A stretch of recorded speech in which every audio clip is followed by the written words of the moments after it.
এবার অপুর সমালোচনার জবাবে তাকে রীতিমতো ছাগলের বাচ্চার সাথে তুলনা করেছেন বুবলি। ये बड़ी अच्छी बात कही आप।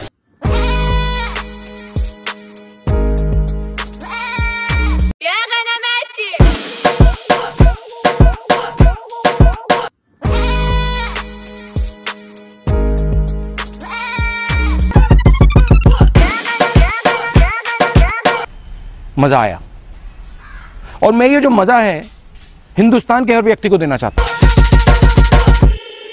এদিকে সাকিবের সাবেক স্ত্রী শবনম বুবলি অপু বিশ্বাসকে ছাগলের ৩ নাম্বার বাচ্চা বলে গালি দিয়েছেন এবং সেই ভিডিওটি এখন নেট পাড়ায় নতুন করে নতুন এক আলোচনার জন্ম দিয়েছেন সোশ্যাল মিডিয়ায়।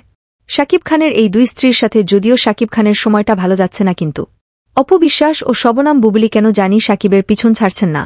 দুইজন মিলে একে অপরকে সবসময় কিছু না কিছু করে আলোচনায় থাকতে চান বলে ধারণা করা যাচ্ছে। সম্প্রতি বাংলাদেশি একটি বড় মিডিয়া থেকে জানা যায় অপু বিশ্বাসকে ইঙ্গিত করে ছাগলের ৩ নাম্বার বাচ্চা বলেন শবনম বুবলি। কিন্তু বেশ কয়েক মাস থেকে শাকিবের সাথে এই দুই অভিনেত্রীকে দেখা যায় না আর মিডিয়ায়। যদিও গোপন সূত্রে জানা যায় শাকিব খানের সাথে এই দুই অভিনেত্রীর কারো সাথে সম্পর্ক ভালো নেই শাকিব খানের। যেহেতু শাকিব খানের 2টি সন্তান রয়েছে, তাদের খোঁজ খবর রাখার জন্য ব্যস্ত সময়ের মাঝেও শাকিব খান তার নিজের সন্তানদের সাথে যোগাযোগ করে থাকেন বলে জানা গিয়েছে।